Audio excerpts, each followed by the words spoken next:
Le cours de l'histoire, Xavier Mauduit.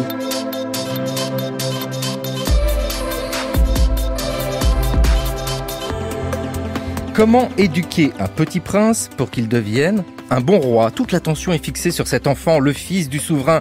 C'est lui qui, un jour, va monter sur le trône. C'est lui, le petit lion, le lionceau. Le fils du roi est appelé araignée, il est surtout appelé dauphin.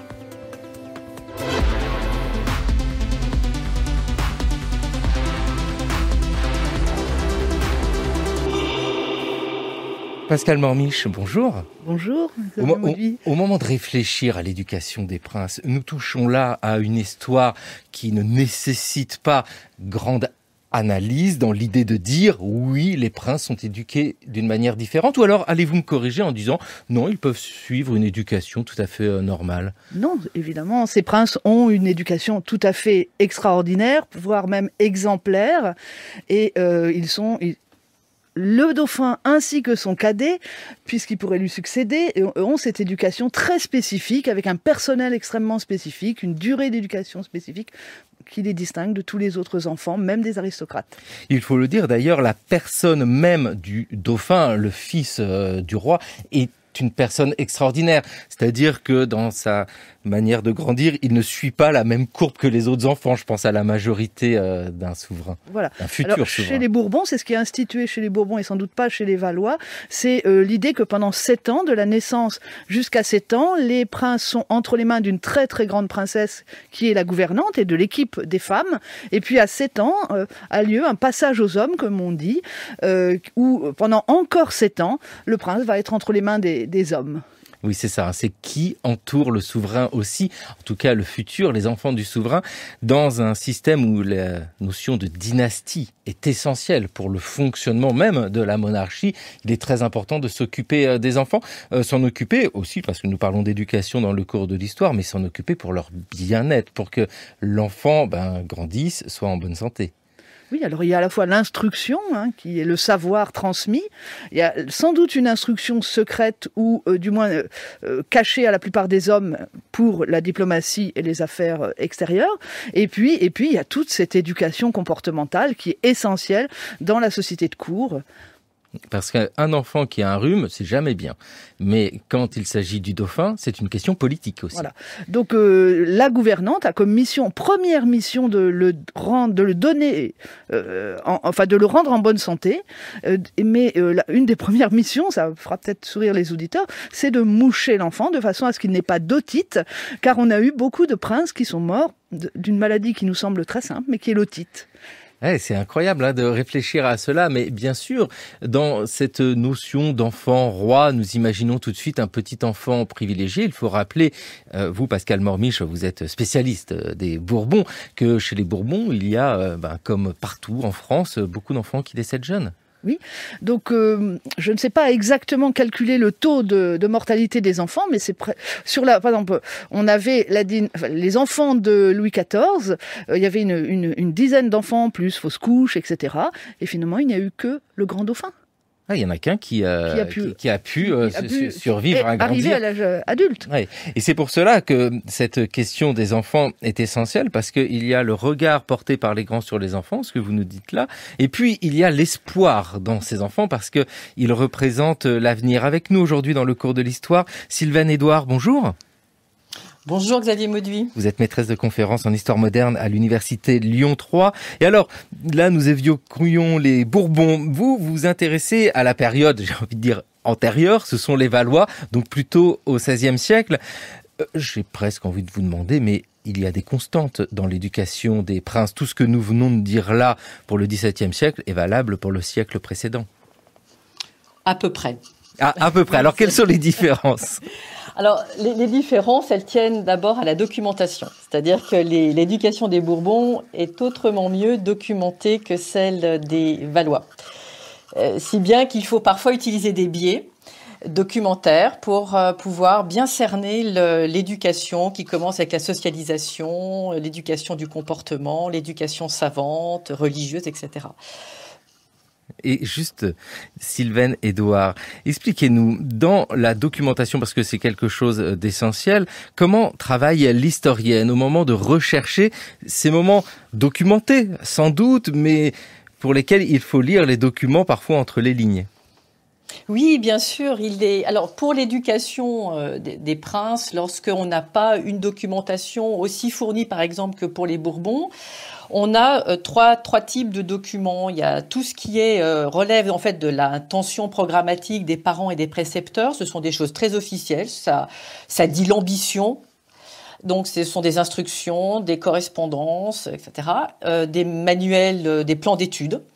Il y a ensuite les correspondances qui rendent compte effectivement de ce qui s'est vraiment passé. Et puis il y a les ouvrages. Les ouvrages qui sont utilisés par les princes. Et il faut ajouter à cela toute la documentation archivistique, celle des états de maison des princes, les états de compte. On peut retrouver parfois l'achat d'un bureau, l'achat d'un livre, c'est intéressant. Et surtout aussi, c'est recréer l'environnement social du prince, parce qu'il y a une sorte de mimétisme, il y a beaucoup de jeux mimétiques dans l'éducation du prince, et l'entourage est absolument essentiel. Et parfois, quand on n'a pas de documentation, celle que je viens d'évoquer, eh bien, c'est en retrouvant l'entourage du prince qu'on peut avoir une idée de ce qu'a été sa jeunesse, son enfance. Et parmi les documents dont dispose l'historien, il y a des écrits, vous nous l'avez dit, et certains écrits sont anciens, ils nous viennent du Moyen-Âge, Flore et Blancheflore. Ordon, mon fils, vous avez eu 7 ans hier.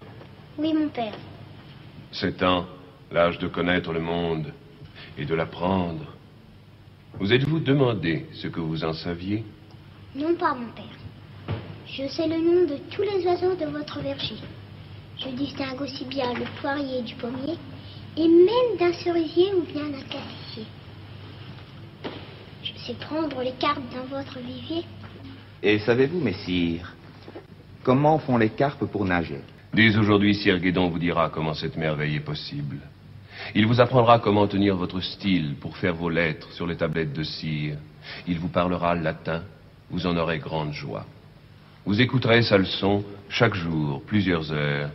Vous la lui direz ensuite le mieux que vous pourrez.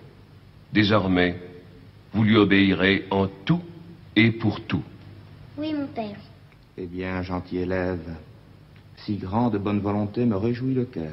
Allez donc, mon fils, commencez votre vie d'homme. Allez donc, mon fils, commencez votre vie d'homme. Oui, enfin, il va juste suivre des cours. C'est Flore et Blancheflore. C'est très joli. C'est Philippe Noiret, nous l'avons reconnu. Une fiction de l'ORTF en 1961 à propos d'un poème du XIIe siècle où il y a ce personnage qui apparaît. Là, c'est Sire Guédon. C'est le précepteur Sylvaine Edouard. Dans votre travail, notamment au XVIe siècle, sur les Valois, nous pouvons l'évoquer, mais nous l'entendons bien dès le XIIe siècle et encore après, le précepteur, celui qui enseigne à l'enfant, est un personnage essentiel. Absolument.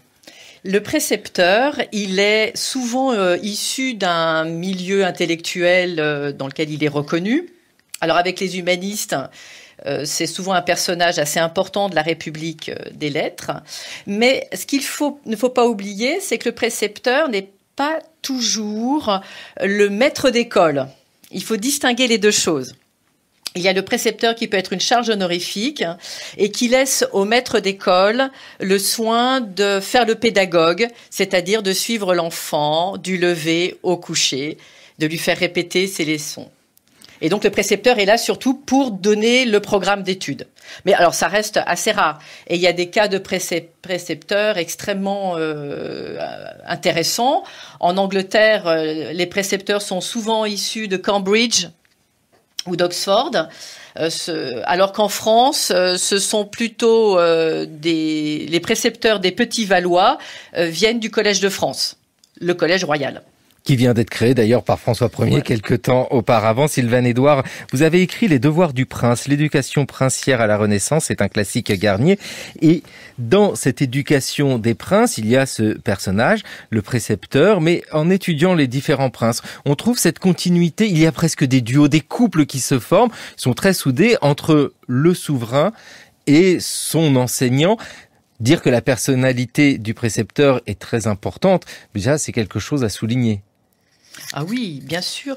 Le précepteur a un rôle multiple. Il peut devenir un substitut du père. Donc, effectivement, dans ce cas-là, des relations très particulières se forment entre le prince et son précepteur. Je pense à François Ier et François des Moulins de Rochefort. Ça peut être aussi le précepteur, une figure qui, évidemment, va donner l'exemple. Donc, c'est très important de choisir un précepteur qui est, présente une grande moralité, une grande droiture. Il faut donner l'exemple. Et d'ailleurs, tout le personnel, depuis la nourrice jusqu'au précepteur, en passant par le gouverneur, doivent être des personnes exemplaires. Et parmi tous ceux qui ont été cités, il y en a un qui, au XVIe siècle, a marqué les esprits, c'est Ponocrates, celui qui éduque Gargantua. Il dispensait donc son temps en telle façon que, ordinairement, il s'éveillait entre 8 et 9 heures, fût jour ou non. Ainsi l'avaient ordonné ses régents antiques, alléguant ce que dit David, « Vanum est vobis ante lucem surgere ». Puis se gambaillait, penadait et paillardait parmi le lit quelque temps pour mieux esbaudir ses esprits animaux. Après se peignait du peigne de Alma, c'était des 4 doigts et le pouce, car ses précepteurs disaient que soit autrement peigner, laver et nettoyer était perdre temps en ce monde. Puis fiantait, pissait, rendait sa gorge, rotait, pétait, bâillait, crachait, toussait, sanglotait, éternuait et se morvait en archidiacre, et déjeunait pour abattre la rosée et mauvais air. Belle tripe frite, belle charbonnade, beau jambon, belle cabirotade et force soupe de prime. Ponocrates lui remontrait que tant soudain ne devait repaître au partir du lit sans avoir premièrement fait quelque exercice. Gargantua répondit « Quoi? N'ai-je fait suffisant exercice? Je me suis vautré 6 ou 7 tours parmi le lit devant que me lever. N'est-ce pas assez ?» L'étude de Gargantua selon la discipline de ses précepteurs sophistes, c'est Rabelais évidemment au XVIe siècle. Il se morvait comme un archidiacre. Pascal Mormiche, ça rappelle exactement ce que vous nous disiez, parce que nous, ça nous amuse, mais il y a presque quelque chose lié à l'hygiène ici. Tout à fait. Évidemment, ça c'est le gouverneur plutôt qui s'en occupe, ou la gouvernante quand il est entre les mains des hommes. La différence entre le précepteur et le gouverneur, c'est que le gouverneur est en permanence avec l'enfant. Presque 24 heures sur 24. Il dort dans la pièce d'à côté. Et donc là, effectivement, il s'occupe de l'hygiène, du comportement, on n'a pas parlé trop d'équitation encore, de chasse, etc. Donc, oui, parce que dans l'extrait que nous venons d'entendre de Gargantua, la part de l'activité physique est essentielle. Pour les petits Bourbons que vous étudiez, Pascal Mormiche, au XVIIe siècle, et même après, parce que le XVIIIe siècle aussi entre dans votre cercle d'études, le petit Louis XV, Enfance d'un prince, jeunesse d'un roi, que vous publiez chez Champvallon, c'est aussi ça, il y a une grande part laissée à l'activité physique, on ne parle pas de sport encore. Non, on ne parle pas de sport qui est intermanglé du 19e, mais effectivement, les petits princes courent, ils courent beaucoup, on leur apprend la chasse d'abord en courant à pied, qui est l'ancêtre de la chasse à courre pour les enfants, chasse au lièvre par exemple, donc ce qui suppose des kilomètres courus dans la campagne. Et puis après, il y a effectivement l'escrime, la paume, on joue à la paume tous les jours, on joue à l'escrime tous les jours, et c'est forcément un apprentissage où l'enfant doit accepter de perdre également. C'est aussi un dressage du comportement. Sylvaine Édouard, dans l'éducation des Valois, c'est-à-dire au siècle précédent, nous trouvons aussi cette part essentielle, l'accès à l'activité physique, que ce soit la chasse. Et il y a une volonté aussi, nous le lisons indirectement, c'est de préparer le futur guerrier, le futur chef de guerre. L'éducation physique est en effet une préparation militaire. Et en fait, très tôt, les enfants reçoivent des épées en bois, des chevaux en bois. Donc très très jeunes, en fait, ils commencent à imiter les adultes. Ensuite, assez rapidement, vers 7 ans, 8 ans, ils ont leur première acné. Donc évidemment, on ne parle pas c'est le cheval. Et ensuite, ils commencent à avoir des vraies armes. Ils sont entraînés par des maîtres d'armes. Et comment ils apprennent tout cela ? à se battre, c'est en imitant les romans de chevalerie. Donc on a des témoignages lorsque les enfants de la petite cour de France qui vit à Saint-Germain-en-Laye entre 1548 et 1554, eh bien ces petits-enfants, de temps en temps, pour se récréer, vont dans le parc de Saint-Germain et reproduisent des scènes, des romans de chevalerie. Ils se provoquent en duel, et donc c'est une succession de simulacres de combat qui les entraînent physiquement. Et puis il y a évidemment l'équitation. L'équitation parce que on se bat à cheval quand on est un noble, et on apprend à être agile à cheval en chassant à cheval. Et les jeunes princesses aussi, très tôt, apprennent à chasser à cheval à l'arbalète. Je suis content que vous évoquiez l'éducation des princesses parce que dans la monarchie française, les femmes ne sont pas destinées, en tout cas tel que cela a été construit, à monter sur le trône. Et pourtant, il y a une éducation pour ces princesses. Sylvaine Édouard, du temps des Valois, diffère-t-elle vraiment des petits princes? Parce que là, c'est étonnant, vous dites, bien la chasse, l'équitation déjà, est dans leur éducation. Bien sûr, les femmes, comme les hommes, doivent savoir tenir leur rang. Donc, en matière de dignité, ça veut dire aussi exprimer la grâce qui est inhérente à cette dignité. Donc, savoir danser, savoir monter à cheval, être agile, gracieux. Donc, ça fait partie des exercices de cour pour le rang qu'elles devront tenir si jamais elles deviennent duchesses, reines, etc. Donc, l'éducation physique, elle est aussi importante. En revanche, pour l'éducation savante, l'instruction savante, tout dépend en fait de la capacité de la princesse. Mais évidemment, le programme est un peu plus allégé que pour les hommes. Dans le cours de l'histoire sur France Culture, éduquons les petits princes avec presque un jeu de différence entre les Valois, les Bourbons, entre vous, Sylvaine Édouard, et vous, Pascal Mormiche. Non, mais voir les continuités et puis toutes ces ruptures quand nous évoquons ces princesses. Vous, Pascal Mormiche, du temps des Bourbons au XVIIe, au XVIIIe siècle, y a-t-il une volonté de les éduquer un peu comme les garçons ou alors vraiment très différemment? Je ne sais pas s'il faut les éduquer comme les garçons, mais elles vont monter sur le trône, mais sur un trône de cour étrangère. Il ne faut pas l'oublier, elles vont être reines à l'étranger, elles vont exporter la culture française, exporter le mode de curial. Donc il faut les former parfaitement sur ce domaine-là, pour qu'elles puissent ensuite continuer des relations diplomatiques avec la cour de France, par exemple. Et puis former elles-mêmes leurs propres enfants.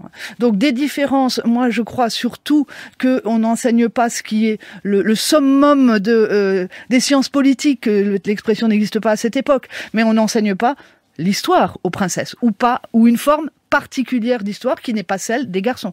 Et à part ça, elles parlent le latin, elles doivent s'exprimer en latin. Et quand elles vont se marier, ou quand on commence à envisager les alliances diplomatiques, elles commencent à apprendre la langue à laquelle elles sont destinées. Voilà. Nous sommes loin, en tout cas, d'une image que l'on pourrait se créer, d'une princesse qui va s'occuper à broder, à la discussion, à la balade, c'est tout. Non, elles ne brodent pas, elles n'apprennent pas. Elles ont du personnel pour cela. Elles tiennent une maison, il faut tenir une maison, la maison de la reine, il faut tenir des comptes, donc on apprend quand même énormément de choses, de l'ordre de l'administration également. Oui, et dans la construction curiale, la construction de la cour, il y a cette organisation, alors au XVIIe siècle, au XVIIIe siècle, et même après, extrêmement codifiée, la maison du souverain, autour des enfants de France. Pascal Mormiche, Louis XIV, nous le connaissons, a réglementé toute sa cour. Il a fait la même chose pour ses enfants et notamment pour le grand dauphin. Voilà, donc effectivement, je pense que la différence avec les Valois, c'est l'organisation et l'importance croissante de la maison des enfants de France, où on a véritablement cette structure, cette double structure gouverneur-précepteur, et avec une trentaine ou une quarantaine de personnes selon les enfants, et ce n'est pas en fonction du rang, mais plutôt en fonction des époques. Donc on a une administration énorme qui gère les enfants, on a une structure qui décide à quelle heure l'enfant va aller travailler avec son précepteur, précepteur, puis après avec son maître d'escrime, puis après faire de l'équitation ou de la musique, etc. Donc une organisation qui s'est mise en place avec le grand dauphin, bien évidemment, et qui sera un modèle, même pour le roi de Rome, pour Napoléon, au XIXe siècle. Oui, un modèle qui est sans cesse repris, parce que au moment d'éduquer le grand dauphin, c'est pas rien quand même d'être le grand dauphin, de se dire je vais succéder à Louis XIV, il est important de laisser une place à la gouvernante. Écoutons un extrait de son éloge funèbre.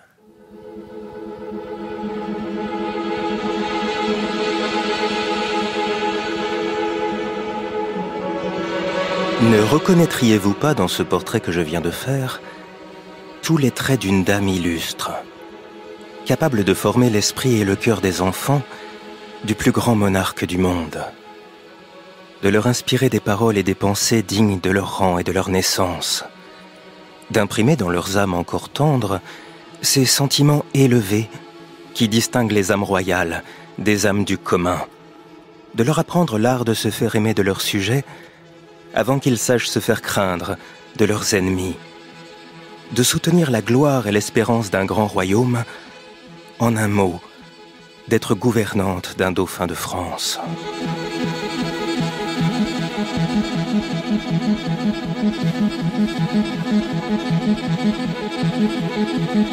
Nous étions en 1671 et Olivier Martineau prononçait l'éloge funèbre de Madame de Montausier. Alors c'est la gouvernante du grand dauphin, Pascale Mormiche. Qui est cette femme ?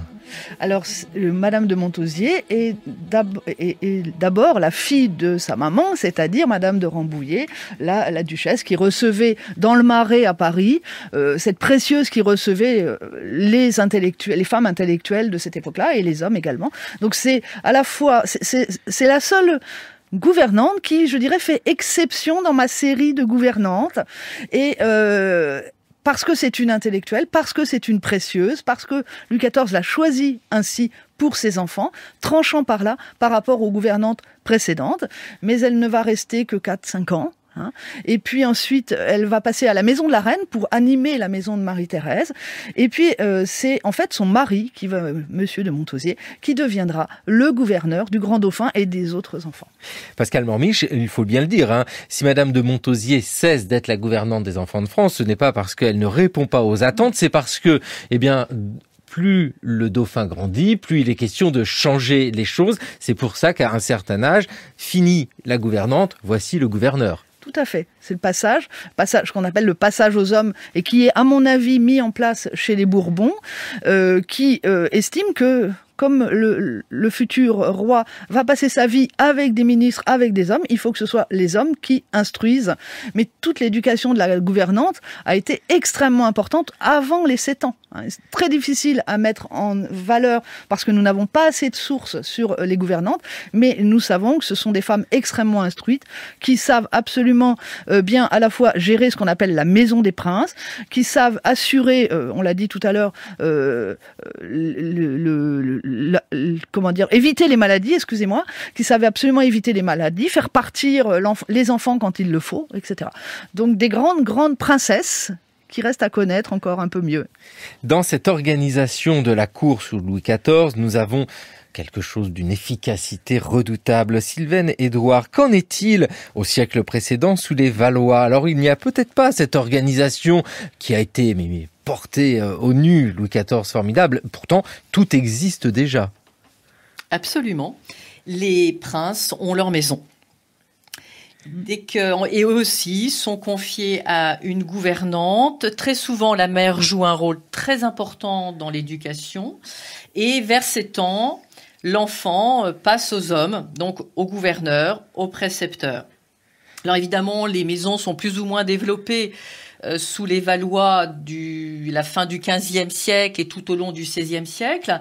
Mais dans le cas de la petite cour des enfants de France que j'évoquais tout à l'heure, ça a été un précédent pour l'organisation des maisons sous les Bourbons, parce que à ce moment-là, les enfants vivaient loin des parents qui étaient à Paris.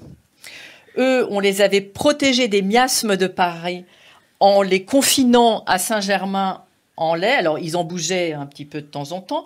Mais à Saint-Germain, chacun avait sa maison.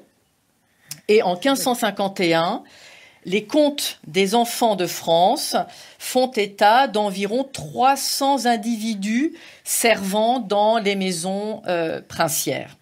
Oui, parce que les Bourbons qui succèdent aux Valois, mais comme toujours en histoire, n'inventent rien au sens où ils reprennent des traditions qu'ils améliorent, mais simplement selon les nécessités de leur temps. Pascal Mormiche, là, il y a cette continuité qui nous intéresse ici. Alors, le Petit Prince est entouré d'une maison. Oui, donc une continuité évidente, mais aussi une formalisation différente, puisque Sylvaine vient de le dire, chaque enfant a sa gouvernante, qui a d'ailleurs son mari, un gouverneur, qui est souvent un premier maître d'hôtel de la maison du roi, cette fois-ci. Tandis que, donc ça veut dire que chaque enfant est dans la petite cour des enfants, mais conserve sa propre gouvernante. Pour les Bourbons, je pense que la différence repose là-dessus. Elle reste encore à creuser, mais je pense qu'elle repose là-dessus. C'est-à-dire, la gouvernante des enfants de France gère ensemble les filles et les garçons pendant 7 ans dans un même bâtiment et avec une même maison des enfants de France. Les garçons partant à 7 ans et les filles restent jusqu'à leur majorité. Oui, ça fait, ou leur mariage.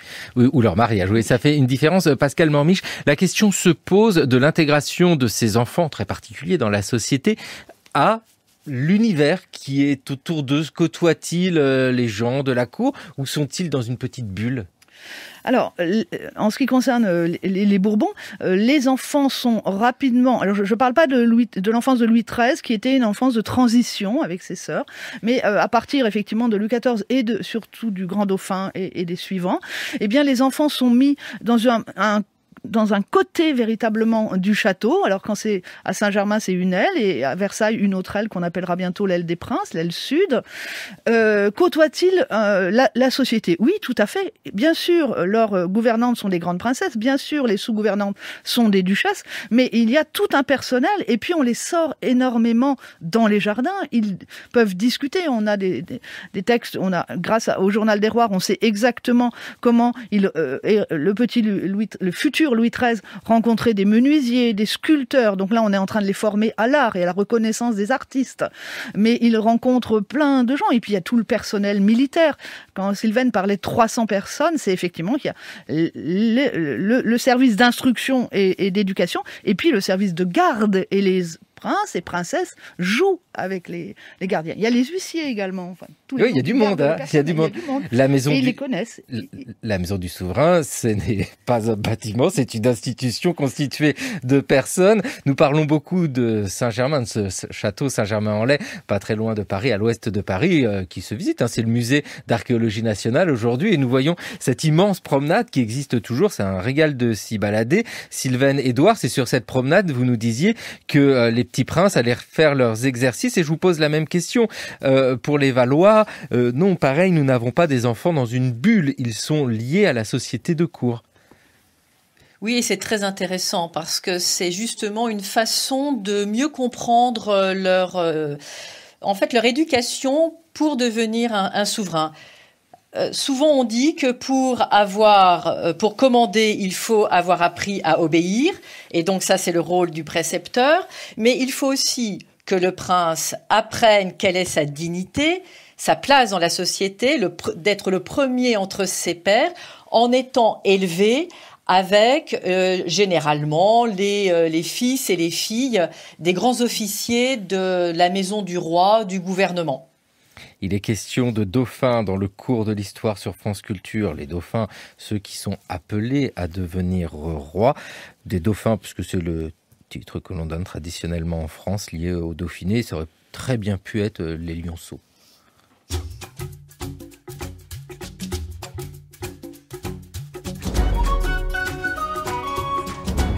France Culture, le cours de l'histoire, Xavier Mauduit.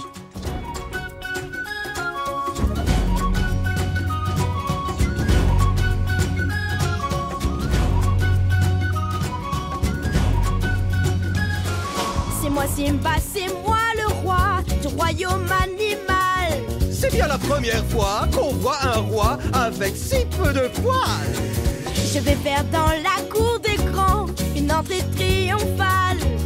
en poussant très royalement un rugissement bestial. Oh, Majesté, tu ne te mouches pas du coude. Je voudrais déjà être roi. Il y a encore un long chemin à faire, votre Altesse, je vous le dis. Au roi, on ne dit pas. D'ailleurs, quand je dis ça, Tiens ta langue et tais-toi. ce que je veux Surtout dire, ne fais pas ça. Reste ici, assieds-toi. restez ici. Sans jamais dire où je vais. Alors là, c'est inadmissible. Je veux faire ce qui me plaît. Il est grand temps, votre grandeur, qu'on parle de cœur à cœur. Le roi n'a que faire des conseils d'une vieille corneille. Si tu confonds la monarchie avec la tyrannie, vive la République, adieu l'Afrique, je ferme la boutique. On prend garde, lion, ne te trompe pas de voix. Je voudrais déjà être roi. Regardez bien à l'ouest, Regardez bien à l'est. mon pouvoir sans conteste Et sans frontières. Pas encore. C'est une rumeur qui monte jusqu'au ciel. Les animaux répandent la nouvelle. Simba sera le nouveau roi soleil. Je voudrais déjà être roi.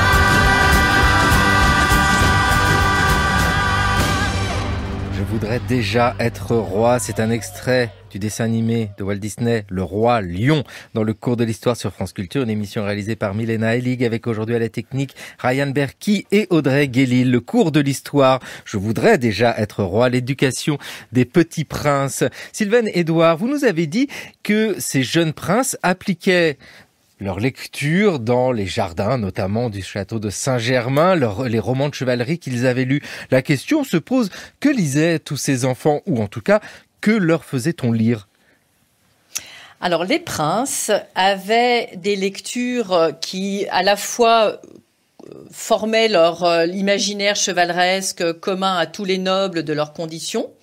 Donc, les romans de chevalerie qui sont des romans arthuriens, le roman très célèbre à l'époque est l'Amadis de Gaulle, d'autres romans de chevalerie qui leur permettent donc de jouer à la guerre. Et puis il y a des ouvrages un peu plus sérieux, alors pour le prince, et qui sont partagés aussi avec les nobles, c'est tout ce qui relève de la culture militaire. Alors, mais sérieuse. Donc c'est le traité de Végès, où ce que tous les nobles et les princes apprennent quasiment par cœur, c'est la guerre des Gaules de César. Alors ça, ils le connaissent tous. Oui, parce que nous avons ici comme une uniformisation entre les différents princes de la connaissance. Ces lectures sont là pour les enrichir, pour les éveiller, pour leur apprendre à lire. Justement, le latin, c'est important, mais aussi pour avoir une culture commune, une culture aristocratique. Absolument. Et alors donc, il y a cette culture chevaleresque, culture militaire qui est commune. Et puis, il y a ensuite tous les exercices qui relèvent en fait de l'éducation, des apprentissages de base qui sont communs aussi à cette société. C'est-à-dire qu'on va apprendre le latin à partir des écrits bibliques, à partir des proverbes de Salomon, des psaumes, mais aussi à partir des sentences morales qui sont éditées en recueil et qui nous viennent à ce moment-là de l'Antiquité. Je pense au distique de Caton. Donc ce sont des ouvrages assez simples pour apprendre le latin, sachant que le latin n'est pas non plus, pour les Valois, la langue qu'ils préfèrent. On ne peut pas dire que les Valois étaient très doués dans cette langue, mais ensuite quand on passe à d'autres apprentissages, il y a effectivement, comme l'évoquait Pascal, l'histoire est absolument essentielle parce que la connaissance historique, c'est celle qui apporte des exemples, donc des lieux communs qui permettent ensuite d'argumenter, de construire des discours dont la performance ne s'appuie que sur la preuve de l'exemple. Sylvaine Edouard, vous nous parlez de recueils, d'exemples. Donc, je pourrais presque évoquer des proto-manuels scolaires, des manuels scolaires avant l'heure. C'est-à-dire que les enfants ne lisent pas plus tard qu'en entier. Ils vont piocher. Enfin, on leur constitue des petits recueils, justement. Les recueils, effectivement, apparaissent assez tôt dans l'éducation et pas seulement pour les princes parce que ce sont des petits manuels avec des phrases assez courtes qu'on apprend par cœur, puisque l'apprentissage se fait avant tout par la mémorisation. Et ensuite, il y a effectivement, pour nourrir la culture historique de n'importe quel élève, et en particulier du prince, il y a des recueils de sentences, des recueils de faits et dits des personnages illustres de l'Antiquité, mais ça peut être aussi des personnages tirés de la géographie, des saints et des saintes. Les saints, les saintes, les lectures bibliques. Pascal Mormiche, vous avez étudié cette éducation à la cour de France, notamment dans l'ouvrage Naissance et petite enfance à la cour de France que vous dirigez avec Stanis Pérez, et puis le petit Louis XV, enfance d'un prince, jeunesse d'un roi. Dans cette éducation, avec des recueils, avec des extraits que l'enfant apprend par cœur, il y a tout cela teinté de religion, nous l'entendons, les textes bibliques. La religion est omniprésente dans cette éducation. Oui, la religion est omniprésente, d'abord par la pratique quotidienne, avec 3-4 messes ou assistance à des messes quotidiennes pour les enfants, une petite messe, une petite prière le matin, une petite prière le soir. On a parlé tout à l'heure des précepteurs ou des maîtres qui accompagnent les précepteurs. Tous sont des ecclésiastiques. Le précepteur est souvent un cardinal, les autres sont souvent des abbés, ou en tout cas des prêtres qui ont une connaissance emblématique et complète de l'histoire sainte et qui enseignent cette histoire sainte aux enfants, si bien qu'on a des petits princes qui parfois rêvent en latin. Tellement ils ont été attentifs lors de la messe. Voilà, ça leur échappe, ils parlent en latin. Bon. Et puis, parmi tous ces précepteurs que nous évoquons, il y en a un exceptionnel, celui du grand dauphin, c'est Bossuet. Je pense en effet que les grands sermonnaires apostrophaient les princes. Et ces apostrophes aux princes, qui n'entraînaient évidemment pas de réponse, lui faisaient présager déjà les futures interpellations du régime républicain. Mon père, et j'évoquerai aussi volontiers certains sermons de Bossuet, un soir de Vendredi Saint, s'adressant au roi pour lui demander d'entendre le cri de ces peuples malheureux. Mon père, vous citez Bossuet, eh bien, j'allais dire que, certes, j'admire Danton, Barnave, Mirabeau, moi aussi. Vous admirez Bossuet par-dessus tout, nous le savons. Mais, personnellement, c'est à Bossuet que je me suis formé. C'est lui que j'ai lu et relu. C'est à lui que j'attribue l'honneur d'avoir forgé le déroulement de cette grande phrase oratoire dans laquelle les orateurs de la Révolution n'ont eu qu'à verser le vin nouveau qui a enivré la France. Eh bien, vous voyez, mon père, vous avez eu le premier mot, vous avez aussi le dernier. Quelle éloquence! C'est le révérend père Riquet qui discutait avec l'avocat Joseph-Paul Boncourt dans la Tribune de Paris en 1957. Pascal Mormiche, le rôle de Bossuet, c'est magnifique parce que il y a... Alors, de la critique, non, parce que c'est dur d'être comme ça, précepteur du Grand Dauphin et de critiquer, mais enfin, nous connaissons le rôle des enseignants, il est très très important. Y a-t-il des critiques possibles? Oui, je pense qu'il y a des critiques possibles, et surtout le Bossuet que nous connaissons et dont on nous a parlé là, eh bien ce n'est absolument pas le Bossuet précepteur. Le Bossuet de l'histoire universelle, ce n'est pas le Bossuet précepteur du Grand Dauphin.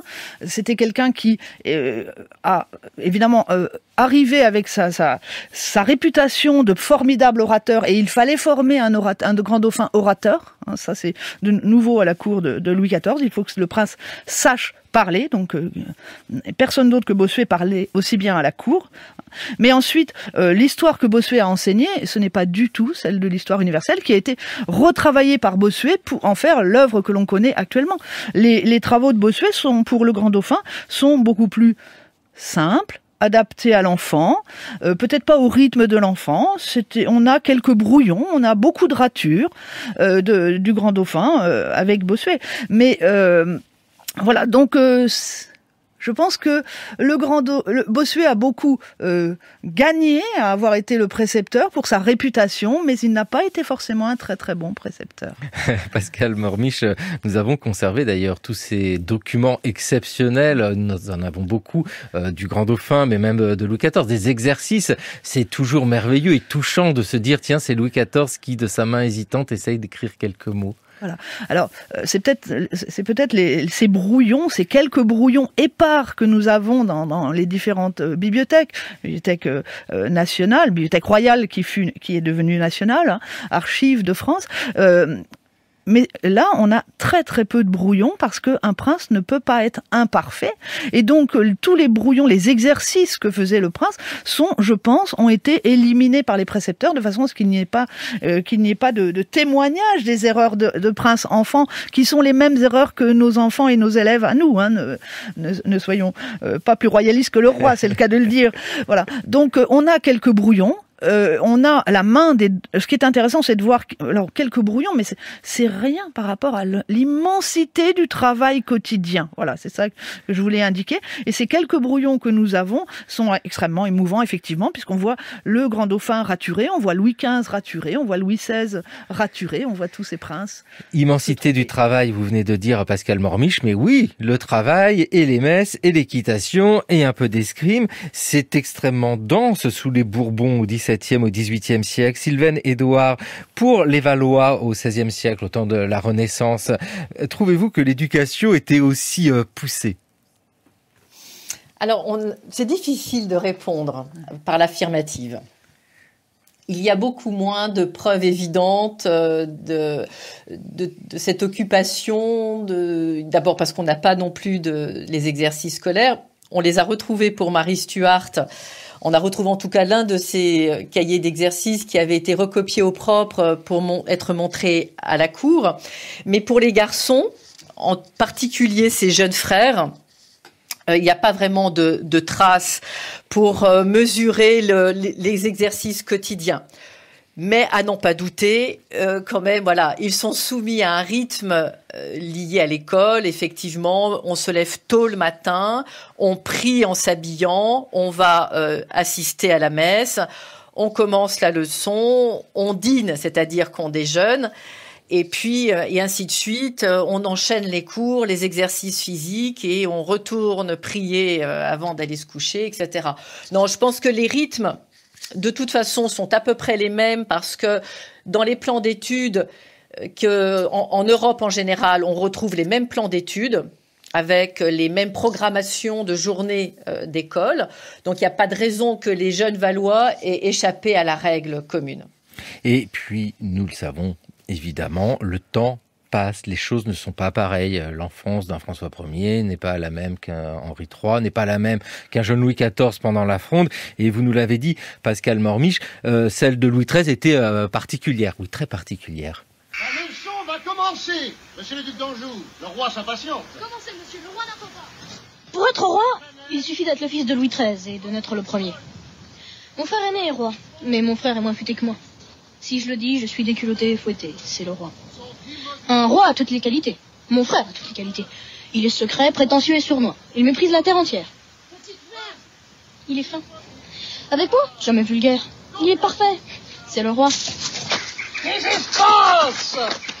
espaces infinis, le vide, les planètes.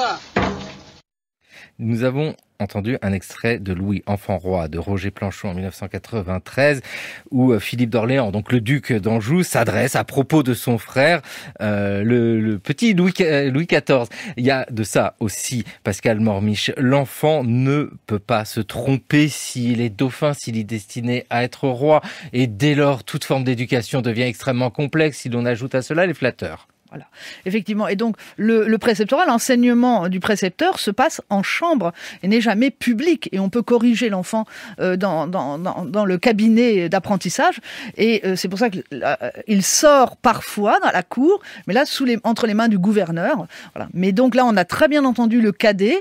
C'est un petit peu exagéré, d'autant plus que Philippe devait pouvoir suppléer à son frère s'il tombait malade et mourait. Donc on a eu 2 éducations, il faut quand même le savoir, des éducations qui sont similaires entre l'aîné et le cadet, tant qu'il n'y a pas l'héritier de la génération d'après. Mais alors, dans cette sacralité que porte cet enfant roi, est-il pensable de corriger le mauvais élève ?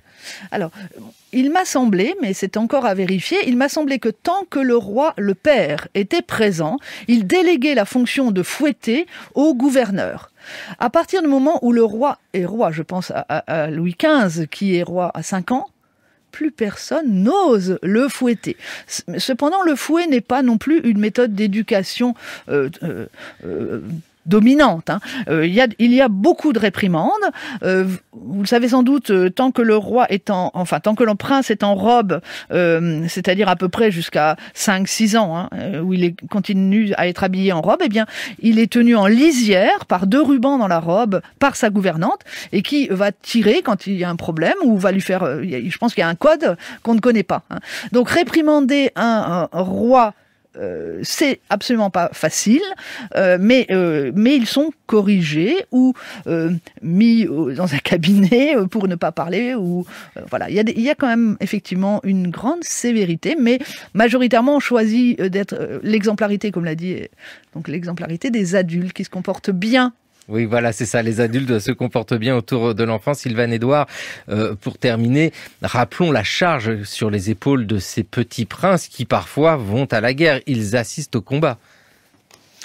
Oui, ils assistent au combat.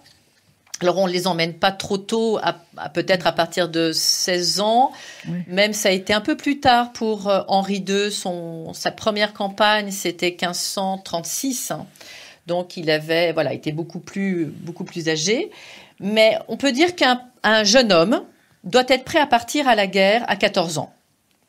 Alors, pour les nobles, ça veut dire que l'éducation va s'arrêter vers 14 ans, qu'ils ont été formés pour être les futurs officiers du roi, et que, vers 14-15 ans, ils doivent pouvoir partir à la guerre. Pour le dauphin, ce n'est pas utile à partir des enfants d'Henri II. On les épargne. Ce qui est déjà énorme, et Pascal Mormiche, effectivement, vous confirmez, les enfants ne vont pas à la guerre tout petits. Cette guerre, ils y assistent dans les livres, dans les cartes et plans aussi, avec des petits soldats. Oui. Donc, et effectivement, il y a un apprentissage extrêmement proportionné à l'âge des enfants, parce que la guerre, c'est effectivement jouer avec des soldats et déplacer sur des plans reliefs ou sur des cartes des régiments, en suivant Jules César, comme on l'a signalé. Donc, c'est cet apprentissage qui se fait avec des maréchaux de France. Donc c'est pas un jeu, c'est véritablement un apprentissage sur une maquette. Et puis surtout, il y a l'habitude, tous les princes connaissent l'ensemble des drapeaux, l'ensemble des régiments, l'ensemble des chefs qui dirigent les régiments. Et puis, il faut les habituer au bruit des canons. Donc, il y a tout un apprentissage pour qu'ils n'aient pas peur et qu'ils ne sursautent pas. Donc, ça se fait tout à fait progressivement et ça se termine en général vers 14-15 ans selon les moments, avec un fortin d'éducation de grande dimension où le petit dauphin entraîne des vrais soldats dans une fausse guerre avec des fausses munitions. Passionnante histoire que celle de l'éducation des petits princes et passionnant dialogue entre vous, Pascal Mormiche, et vos Bourbons, naissance et petite enfance à la cour de France, aux presses universitaires du Septentrion, et le petit Louis XV chez Champvallon. Et puis pour vous, les Valois, Sylvain Edouard, c'était génial, les devoirs du prince, éducation princière à la Renaissance. Mais pour nous éduquer maintenant dans le cours de l'histoire, nous retrouvons Gérard Noiriel avec le pourquoi du comment. Les historiens ont-ils perdu la guerre des archives ? Depuis quelques années, l'accès aux archives publiques est devenu de plus en plus difficile pour les historiens qui travaillent sur des questions jugées sensibles sur le plan politique. Il faut pourtant rappeler que l'article 15 de la Déclaration des droits de l'homme et du citoyen proclame que la société a le droit de demander compte à tout agent public de son administration. C'est en vertu de ce principe qu'a été adoptée la loi sur les archives du 3 janvier 1979, modifiée en 2008. Cette loi stipule que la plupart des documents considérés comme sensibles sont librement accessibles aux chercheurs à l'expiration d'un délai de 50 années. Mais en 2011, un article d'une instruction générale interministérielle, que l'on désigne sous l'acronyme obscur IJ 1300, a permis d'imposer une lourde procédure de déclassification des documents sensibles avant toute communication au lecteur. L'accès aux archives doit désormais céder devant les impératifs du respect du secret et de la sécurité nationale. Des collègues se sont vus alors refuser la communication de documents qu'ils avaient pourtant déjà consultés antérieurement. D'autres historiens sont obligés d'abandonner leurs recherches parce qu'ils n'ont plus accès aux archives. Ce n'est sans doute pas un hasard si cette instruction ministérielle a été adoptée en 2011, juste avant la célébration du cinquantenaire des accords d'Évian qui ont mis fin à la guerre d'Algérie. À partir de cette date, en effet, les historiens auraient dû pouvoir consulter librement les archives de cette période, ce qui devait permettre de découvrir la vérité sur les horreurs de cette guerre, notamment les actes de torture à l'égard des militants algériens et l'assassinat du mathématicien communiste Maurice Audin. L'ouverture de ces archives est exigée aujourd'hui à la fois par les descendants des victimes de cette guerre, par les historiens qui défendent l'autonomie de la recherche, mais aussi par les archivistes, car les procédures administratives de déclassification ne relèvent pas de leur mission et leur imposent une surcharge de travail. À l'été 2020, l'association Josette et Maurice Audin, l'Association des archivistes de France et l'Association des contemporanéistes de France se sont regroupés au sein d'un collectif. Ils ont lancé un appel au Premier ministre et une pétition signée par plus de 18 000 personnes.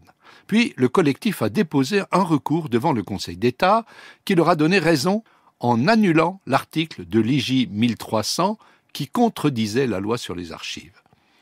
Mais ceux qui s'opposent à la communication des documents dits sensibles, en mettant en avant les impératifs de la sécurité nationale, s'ils ont perdu cette bataille, n'ont pas perdu la guerre. La loi du 30 juillet 2021, relative à la prévention d'actes de terrorisme et au renseignement, a même durci la procédure antérieure en élargissant la déclassification pour les documents tamponnés secret défense depuis 1934. Ainsi, comme le note un juriste, le droit des archives devient une annexe du droit de l'antiterrorisme. Pourtant, le combat des historiens n'est pas encore totalement perdu, puisque Roselyne Bachelot, la ministre de la Culture, a annoncé le 10 décembre 2021 l'ouverture des archives sur les enquêtes judiciaires de gendarmerie et de police ayant un rapport avec la guerre d'Algérie.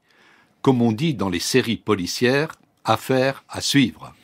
Eh bien, nous allons suivre cette affaire. Merci Gérard Noiriel. C'était le cours de l'histoire sur France Culture, une émission préparée par Marion Dupont, Anne Toscan-Viudès, Jeanne Delecroix, Anna Grimbach et Sophie-Catherine Gallet. Cette émission et toutes les précédentes sont à écouter, à podcaster sur notre site franceculture.fr et sur l'appli Radio France où vous pouvez retrouver également le pourquoi du comment de Gérard Noiriel. France Culture. L'esprit d'ouverture.